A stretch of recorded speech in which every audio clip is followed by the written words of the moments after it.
For this is the will of God, that by doing good you should put to silence the ignorance of foolish people. Do good, and foolishness and ignorance will not reign. Which means we must stand up with our words, our actions, and do the right thing.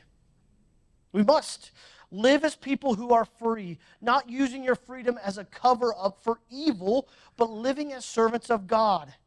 So the Lord is challenging us to serve, to love people. Listen, politics should not divide families and should not divide friendships. If you're letting that happen, put them to the wayside. That's not what it's meant to be. It's not. I have friends when I was in school, some of my best friends, we disagreed on all politics, okay?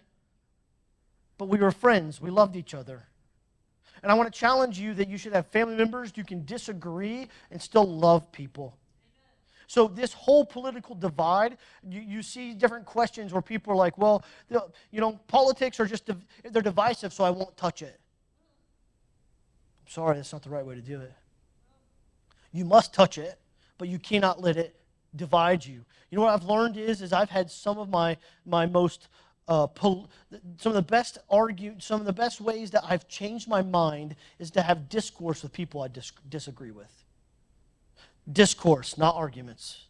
Okay? They're different, all right? If you're just trying to change someone's mind to prove that you're right, that's wrong. Okay? But some of the best discussions I've ever had that have changed my mind, that have got me to understand, is when I've had discourse or discussion with people I disagree with to understand where they're coming from. So I would challenge you, one of the best things you can do is actually engage with people you disagree with, but have conversations. Don't make statements. Don't talk down to. Love people. That's what we're talking about. To serve, right? Live as people who are free, not using your freedom as a cover-up for evil.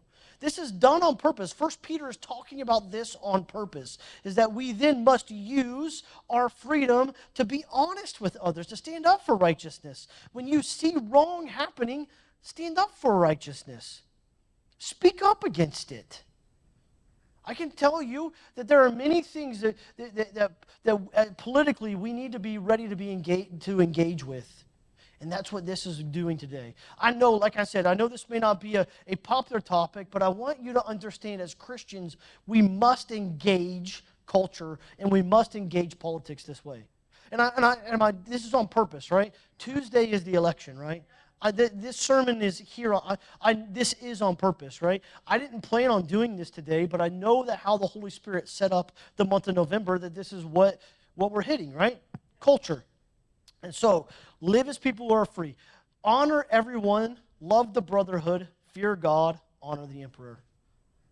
I mean, if you ever thought that God was not in the military, you missed. It's right here, right? That's like a military statements, right? The military took what their statements from God, and it said, what's it say? Again, we're going to read it. Honor everyone. Love the brotherhood. Fear God. Honor the emperor. That's biblical, guys.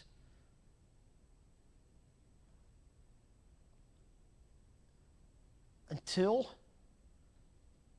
it goes against what the Lord has said about what life is, right? You can stand up, because if people didn't stand up, the United States wouldn't be here, right? I mean, literally. If you go back to American history, we revolted over tax on tea, right? Tax on tea, all right? But the reality is that truly America wasn't about the tax. It was about religious freedom. Because people that came over on the Mayflower were coming for religious freedom. And guys, I believe the Lord He blessed that action because He knew that the United States would be a nation that stands up for righteousness. But only the people that are in it. We must stand up for righteousness. We must stand up with our words, with our actions, and with our deeds.